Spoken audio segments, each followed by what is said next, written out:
আসসালামু আলাইকুম ওরহমতুল্লাহি ওবরকাতুহ। বিসমিল্লাহির রহমানির রহিম। বুখারী শরীফের কিতাবুল লিবাস অর্থাৎ পোশাক পরিচ্ছেদের বর্ণনাতে কিছু হাদিস আজকে আমি অধ্যয়ন করব। প্রথমত যে হাদিস, নারীর বেশধারী পুরুষকে ঘর থেকে বহিষ্কার করা।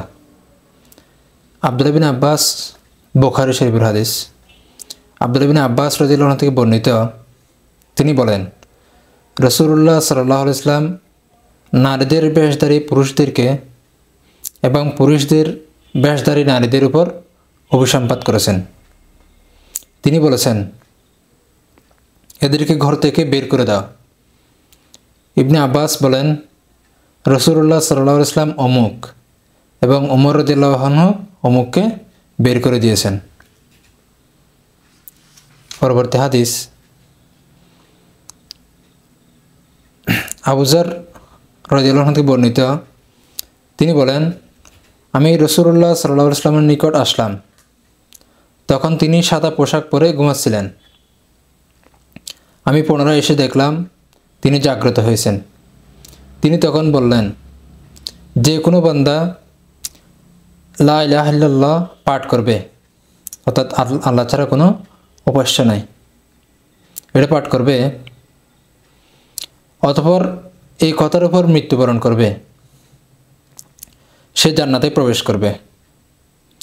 আবু যর বলেন, আমি বললাম, সে যদি ব্যভিচার করে এবং চুরি করে তবু? তিনি বলেন, যদিও সে জেনা করে এবং চুরি করে তবু? আমি বললাম, যদি সে ব্যভিচার করে এবং চুরি করে তবু? তিনি বলেন, যদি সে জেনা করে এবং চুরি করে তবু? আমি পুনরায় বললাম, যদি সে ব্যভিচার করে এবং চুরি করে তবু? তিনি বললেন, যদি সে ব্যভিচার করে এবং চুরি করে তবু তিনি জান্নাতে প্রবেশ করবেন। আর এতে যদিও আবু যরের নাক ভুলুণ্ঠিত হয়। পরবর্তীতে আবু যর যখন এই হাদিসটি বর্ণনা করতেন তখন বলতেন, যদিও এতে আবু যরের নাক দুলুমলিন হোক, দুলুমলিন হয়। রেশমি পোশাক সম্পর্কিত একটি হাদিস, ওমর রাদিয়াল্লাহু আনহু থেকে বর্ণিত, রাসূলুল্লাহ সাল্লাল্লাহু আলাইহি ওয়াসাল্লাম বলেন, যে ব্যক্তি দুনিয়াতে রেশমি কাপড় পরিধান করবে সে পরকালে তা পরিধান করা থেকে বঞ্চিত থাকবে।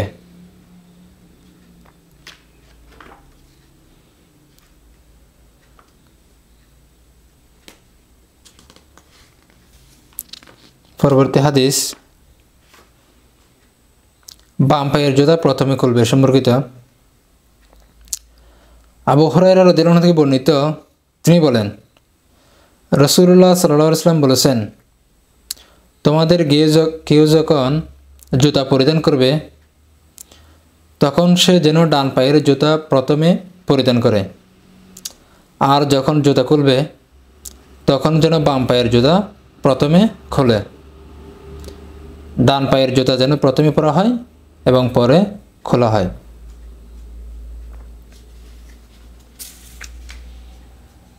এরপরে 1946 নম্বর হাদিস,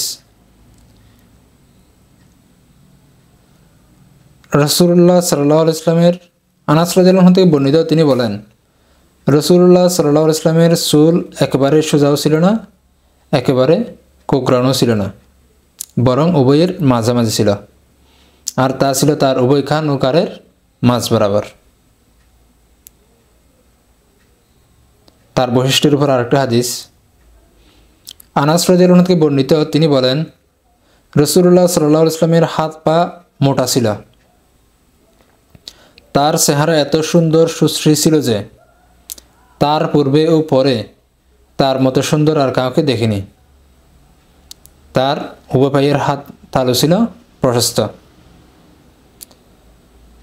আর 1949 নম্বর হাদিস, স্ত্রী কর্তৃক স্বামীকে খুশবু লাগানো।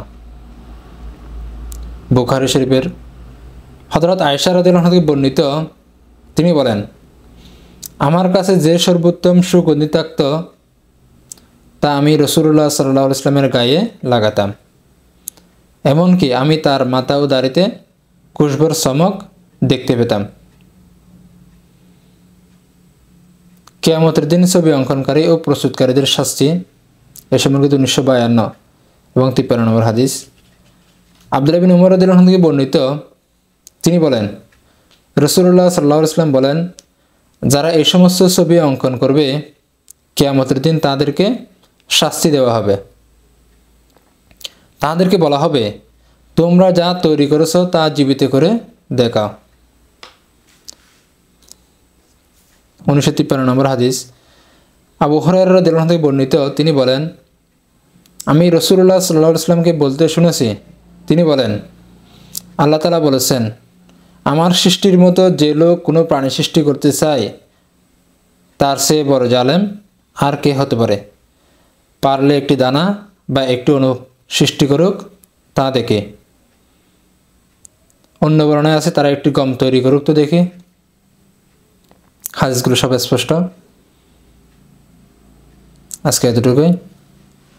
আখির দাওয়ানা আলহামদুলিল্লাহি রাব্বিল আলামিন। আসসালামু আলাইকুম ওয়া রাহমাতুল্লাহ।